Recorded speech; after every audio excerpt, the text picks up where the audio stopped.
कि एक कलेक्टर ने 1985 में यकायक उसको ख्याल आया कि मुझे इंडियन नेशनल कांग्रेस बनानी है, और उस कलेक्टर का नाम था A.O. ह्यूम। उसने ये किस लिए बनाई कि भाई 50 साल बाद तो हमें मार के निकाल देना यहां से, इसलिए बनाई थी उसने। ये नींव ही गलत रखी थी इस कांग्रेस की। ये सिर्फ बनी इसीलिए थी कि कुछ लोगों को सत्ता की मदद से क्रिएट करा जाएगा, उसमें गांधी जी भी एक शामिल थे। लिहाजा पैंट कोट ऐसे ही नहीं उतारा था उन्होंने। जब वहां से लौटे थे, उनको मालूम था कि इस देश की भोली वाली जनता के बीच में उसी लिबास में जाओगे, वही बातें करोगे, तभी यह देश एक्सेप्ट करेगा। एक कोई मुझे ऐसी घटना बता दीजिए जब गांधी जी ने इस देश के क्रांतिकारियों को, उनकी पूरी मुहिम को दबाने के लिए अनशन न किया हो।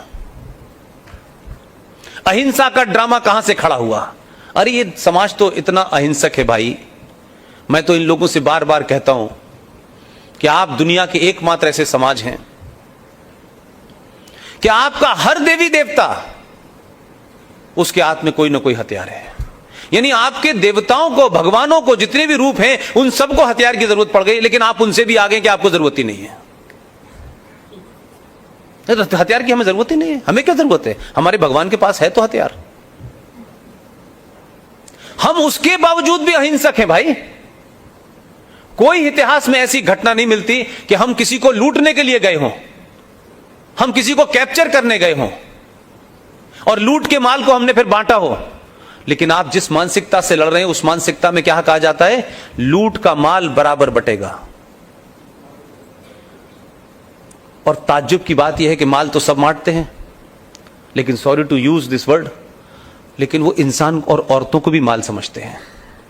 उनके यहां औरतें जो उस जंग में पकड़ी जाती हैं, उनको भी बराबर बांटा जाता है। 5 सरदार को जाएंगी, फिर उससे नीचे जाएंगी। ये उस सभ्यता के लोगों से आप लड़ रहे हैं। कोई मेल है आपका? 70 साल में आपने मुल्क दे दिया, और गांधी जी ने तो महान कार्य किया। जो भजन था आपका एक, उस भजन की लाइन इसलिए बदल दी कि शायद मुसलमान खुश हो जाएं, लेकिन वो तब भी खुश नहीं हुए। आप सबको पता होगा वो भजन ओरिजिनल, ईश्वर अल्लाह तेरा नाम, सबको सम्मति दे भगवान। ये लाइन कहां से आई? हमने तो अपने लाइन भी बदल दी, भजन भी बदल दिया। हमारे साथ जो हुआ 700 साल, उसको भी हमने भुला दिया। उसके बावजूद भी जो यहां रह गए हिंदुस्तान में, उनमें से किसी को मारा नहीं। लेकिन पाकिस्तान में जिन्ना साहब ने अपना आखिरी भाषण जो दिया था कि मुल्क बंट चुका है, पाकिस्तान में जो रह रहा है वो पाकिस्तान का नागरिक रहेगा, उसका मजहब कुछ भी हो। लेकिन जिन्ना साहब की मौत के बाद उसको इतिहास के पन्ने से निकाल के फेंक दिया। और पूरे पाकिस्तान में जिस माइनॉरिटीज की बात वो कह रहे थे कि माइनॉरिटीज को कैसे रखा जाता है, ये कहने के लिए बहुत अच्छा है कि 2 लोगों को आप टीवी पे दिखा दें। पूरे पाकिस्तान में विभाजन के वक्त जितना हिंदू था, घट करके 1.2% रह गया है।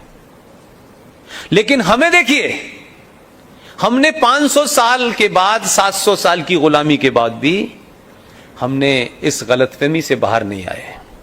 देश बांटा कि शायद ये संकट खत्म हो जाएगा और अब ये चुप हो जाएंगे। लेकिन 70 साल में आपके नेशनल टेलीविजन पे लोग आकर के कहते हैं कि पहले तो 7 करोड़ थे तब हमने पाकिस्तान ले लिया था, अब तो हम 35 करोड़ हैं। वो आपको टर्म डिक्टेट कर रहे हैं। 70 साल में आप फिर दोबारा वहीं पहुंच गए, और वो आपको चाहते हैं कि ऐसे हालात कर दें कि आप फिर कोई नया कंप्रोमाइज कर लें। लेकिन मैं चाहता हूं इस बार कंप्रोमाइज नहीं होगा। क्या बात है? कोई कंप्रोमाइज नहीं होगा। कोई कितना बड़ा भी ताकतवर लीडर पैदा हो जाए हिंदुस्तान में, हिंदुस्तान के बारे में फैसला लेने से पहले आप सबसे पूछना पड़ेगा। बगैर आपकी सहमति के ये मुल्क न किसी को दिया जाएगा, न इसके टुकड़े होंगे। ये बात अलग है कि आपकी इसी ताकत के चलते जम्मू कश्मीर की वजीर आला मोहतरमा महबूबा मुफ्ती ने हमारे 35A के केस के सिलसिले में कई बार धमकियां दी और कहा कि आर्टिकल 35A अगर हट गया तो हम भारत को 1947 में पहुंचा देंगे। लेकिन आप ये देखिए कि आपकी यहां की ताकत, आपकी बेगूसराय की ताकत, आपकी भोपाल की ताकत ने यह काम किया कि महबूबा मुफ्ती का उसके अपने घर में जमानत जब्त हो गई और चुनाव हार गई।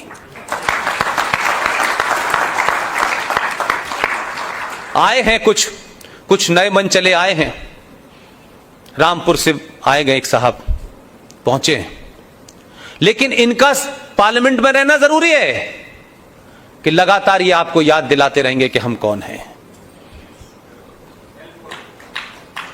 आपको ये खामोशी से नहीं बैठने देंगे। मैं चाहता हूं ऐसे लोग रहें, दो चार, जो बताते रहें असदुद्दीन की तरीके से कि जब हम जाएंगे तो ताजमहल भी ले जाएंगे, गोलकुंडा भी ले जाएंगे, कहां ले जाएंगे ये पता नहीं है।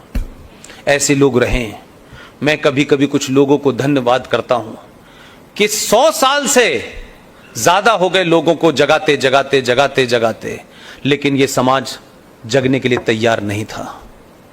लेकिन आपके विरोधियों ने आपको इतनी गाली दी हैं, इतनी गाली दी हैं कि आपका सोया हुआ जमीर जाग गया है। तो अगर मकसद यही है कि आप जग जाएं, तो आप किसी के कहने से जगे, लेकिन जग तो गए, लेकिन अब सोइएगा मत। वाह वाह। यह सोने की कीमत आपको कई सौ साल पड़ेगी, क्योंकि यह पहली बार हो रहा है कि 2019 का चुनाव राष्ट्रवाद पे हुआ। नहीं तो राष्ट्रवाद होता क्या ये कोई जानता ही नहीं था। क्या बात है। देश ने खुद तय कर लिया कि कौन राष्ट्रवादी हैं और कौन गद्दार हैं, जिनको स्थिति यह कर दी है कि वो अब पार्लियामेंट में लीडर ऑफ अपोजिशन भी नहीं बन पा रहे। और इसका असर क्या होगा कि पिछले 5 साल की कोई मुझे घटना बताइए। मैं नहीं जानता कि आर्मी वही है, फोर्स वही है, पुलिस वही है, व्यवस्था वही है, कुछ अभी बदला नहीं है। अभी तो सत्ता ही बदली है, व्यवस्था बदलने की लड़ाई अभी की जाएगी। लेकिन उसका असर यह हुआ कि 5 साल में मुझे बता दीजिए, किसी दिल्ली में रहने वाले लोग बताएं, सरोजनी नगर में बम धमाका, हमूका मंदिर में बम धमाका, हाई कोर्ट में बम धमाका, तो कहां गए बम धमाके करने वाले? कहां चले गए?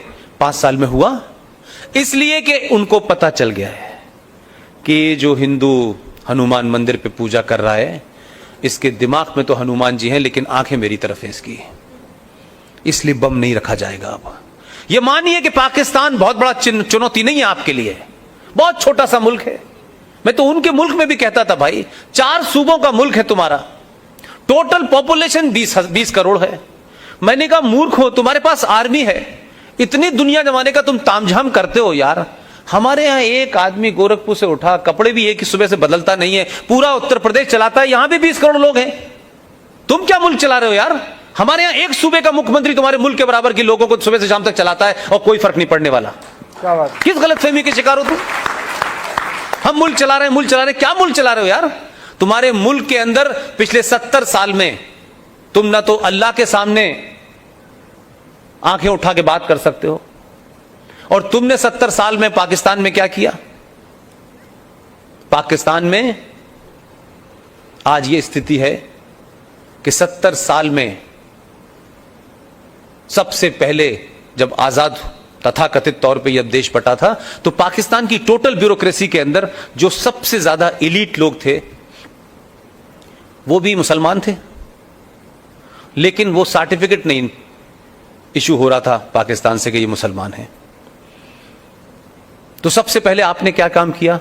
वो पढ़े लिखे लोग थे, मुसलमान थे, वो भी नमाज पढ़ने जाते थे, लेकिन सिर्फ इतना ही फर्क था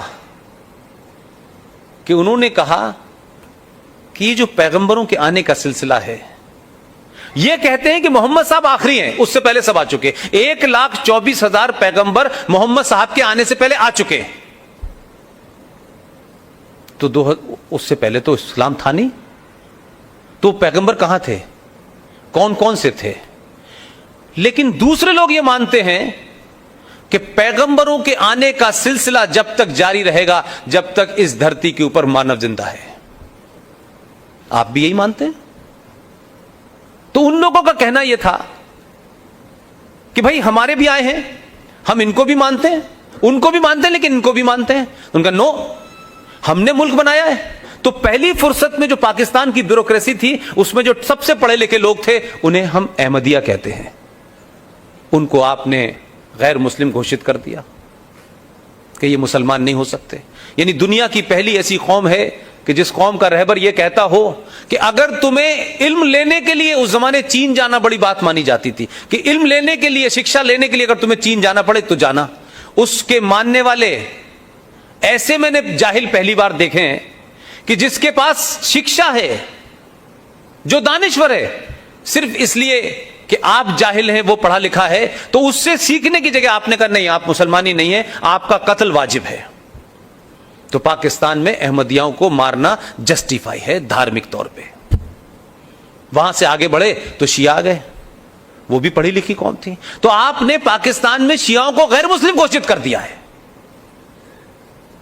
तो आखिर कौन है ये? कौन लोग हैं भाई? जिस पाकिस्तान को बनाने के बाद बड़े खुश थे कि अब तो हमारी हुकूमत होगी, अब तो हम पूरी दुनिया, और अब तो ये मानते हैं कि पाकिस्तान को अल्लाह ने बनवाया है। अब ये अल्लाह से कब उनकी बात हुई पता नहीं, और बनवाया है तो किस लिए बनवाया अल्लाह ने ये नहीं बताया। तो अब वहां की स्थिति यह है भाई कि अगर भारत 6 महीने पाकिस्तान का नाम न ले, सिर्फ नाम न ले पाकिस्तान का 6 महीने में, तो आप सोचिएगा इतनी सिविल वार होगी कि आप देखते रह जाएंगे। ये तो धन्यवाद देना चाहिए हमारे यहां के कुछ नेताओं को, कुछ पार्टी के लोगों को, जो अपने आदमी भेज के कहते हैं कि नहीं नहीं आपको हमारी जरूरत है, हम चाहते हैं हमारी मदद करें, हमारे यहां सरकार हम अकेले नहीं हटा पा रहे, आप अपनी कुछ ताकत हमें दें। इसलिए उसकी रिलेवेंस बनी हुई है। 6 महीने भारत पाकिस्तान के बारे में बात करना बंद कर दे, पाकिस्तान में सिविल वॉर होगी। उनकी यूनिटी का ही फॉर्मूला यह है एंटी इंडिया, कि हिंदुस्तान की नफरत पे वो खड़ा हुआ है। और हिंदुस्तान से नफरत तभी तक है जब तक सत्ता पे मोदी है। जिस दिन मोहम्मद अफजल साहब बैठ जाएंगे, ये नफरत खत्म हो जाएगी।